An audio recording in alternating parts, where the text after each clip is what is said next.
Hey guys, welcome to this video. My name is John Watts. I'm a consumer protection lawyer, and I want to talk to you about the concept of strict liability under the FDCPA, the Fair Debt Collection Practices Act. And what this basically means is that if the debt collector violates any part of the FDCPA, then we don't care about what was their intent, what was in their mind. Okay? So let me first tell you some laws that are not like this, and then we'll go back to the FDCPA. So if we are talking about the Fair Credit Reporting Act and Equifax has false information on my credit report, that in and of itself does not mean that Equifax has violated the FCRA. I would have to show that they committed negligence or they failed to have reasonable procedures in place to assure maximum possible accuracy. All different ways of wording it. We might be bringing a case under the FCBA, the Fair Credit Billing Act, where we say, hey, I told you this wasn't my charge. You guys did an investigation. You came to the wrong result. Well, just coming to the wrong result does not automatically mean that my credit card company has violated the FCBA. Or under RESPA, where I send a letter to my mortgage company to investigate something. Just because they reach the wrong result does not automatically mean, it's pretty strong evidence, but it does not automatically mean that they violated the law. But when we're talking about the FDCPA, the Fair Debt Collection Practices Act, if they violate the law, then they're on the hook. So let's say that I live on the West Coast. I'm Pacific time. But the debt collector thinks I live in New York, Eastern time. And so they call me at what they think is 9 o'clock New York time in the morning. Well, what? That would be 6 West Coast time. They violated the law. They go, but I didn't have any evil intent. I mean, I watched that clock hit 9 a.m. and then I made the phone call. Doesn't matter because you violated the law. What if a debt collector sends me a letter, says, hey, John, you owe $3,000. Actually, I owe $2,000. But they really think I owe $3,000. Doesn't matter. See, intent doesn't matter there. They violated the FDCPA. That's a violation. Okay. So they leave a message and they think they're leaving it on my voicemail. They actually leave it on my mother-in-law's voicemail.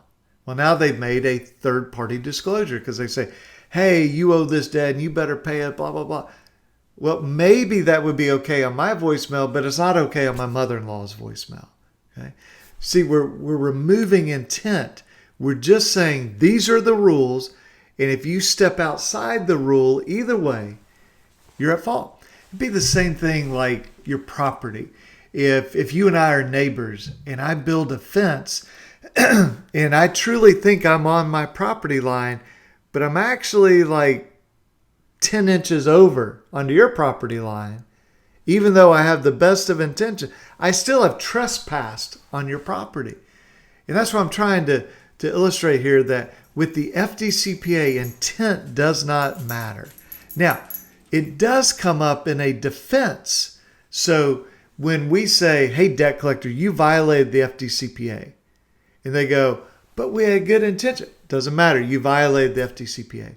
Now, they can come back as a defense, kind of like a shield, to say this thing called bona fide error. They say, look, it was unintentional. I mean, any intentional violation of the FDCPA, there's no bona fide error. It has to be unintentional. They have to have very specific procedures in place to avoid this specific violation.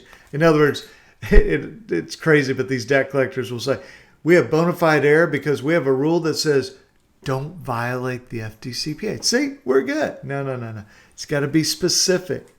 And then they have to show that they enforce that rule.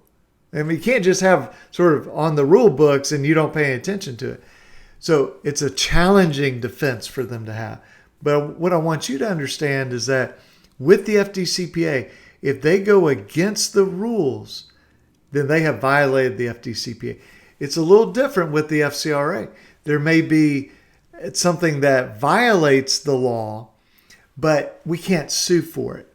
Okay. In other words, they may put the wrong information on our credit report and we dispute it and they investigate it and they keep it, but we still have to show it was a negligent investigation. Okay, and sometimes this gets a little tricky, but just understand this. FDCPA, it's just sort of bright line rules. I mean, if they step out, it's kind of like my property line. If I go over my property line into your property, I violated your rights. Same thing with the FDCPA.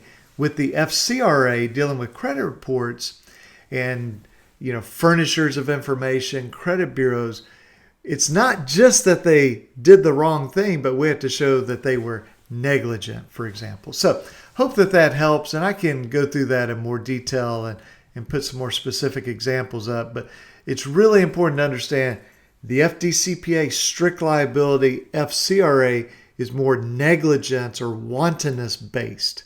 Okay. So let me know if you have any questions, if you want some follow-up videos on this, and I'll be glad to do that. And appreciate you guys watching this, and you guys have a wonderful rest of the day. Okay. Have a good one. Bye-bye.